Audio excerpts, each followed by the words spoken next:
அனைத்தும் அனைவரும் சிவம். அனைத்திற்கும் அனைவருக்கும் நன்றி. தாய் தந்தையருக்கு நன்றி. அண்ணனுக்கு நன்றி. மூதாதையர் அனைவருக்கும் நன்றி. பச்சையம்மனுக்கு நன்றி. சப்த முனிகளுக்கு நன்றி. சப்த கன்னியர்களுக்கு நன்றி. சுப்பிரமணியருக்கு நன்றி. சிவபெருமானுக்கு நன்றி. என்னுடைய ஆன்மீக குரு தலைவர் அவர்களுக்கு நன்றி. 17/4/2024 புதன்கிழமை பஞ்சாங்க வழி ஜோதிட ஆலோசனை.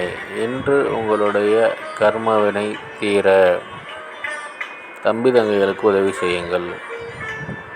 தீர்க்க ஆயுளுடன் இருக்க தம்பி தங்கைகளுக்கு உதவி செய்யுங்கள். ஆரோக்கியத்துடன் இருக்க குழந்தைகளுக்கு உதவி செய்யுங்கள்.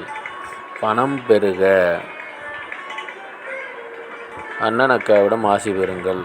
எடுத்து வைக்கும் காரியம் அனைத்திலும் வெற்றி அடைய குடும்பத்தில் உள்ள பெண்களுக்கு உதவி செய்யுங்கள். அண்ணன் அக்காவிடம் ஆசி பெறுங்கள். கழுதி முகம் பாருங்கள். சேஷ்டாதேவ வழிபாடு செய்யுங்கள். பன்றி முகம் பாருங்கள். வராகி அம்மன் வழிபாடு செய்யுங்கள். இதுபோல் வாழ்நாள் முழுவதும் வெற்றி அடைய வாட்ஸ்அப் எண்ணை தொடர்பு கொள்ளுங்கள். டெலகிராம் சேனல் லிங்க் யூஸ் பண்ணி டெலகிராமில் ஜாயின் பண்ணிக்கோங்க. அஸ்ட்ரோ ஸ்ரீ பாபா சேனலை லைக் பண்ணுங்கள், ஷேர் பண்ணுங்கள், சப்ஸ்கிரைப் பண்ணுங்கள். நல்லது நடந்து கொண்டு இருக்கிறது. ஓம் ரீங் வசி வசி சகலரும் வசி சர்வம் வசி அசி அசி அசி. நன்றி நன்றி நன்றி.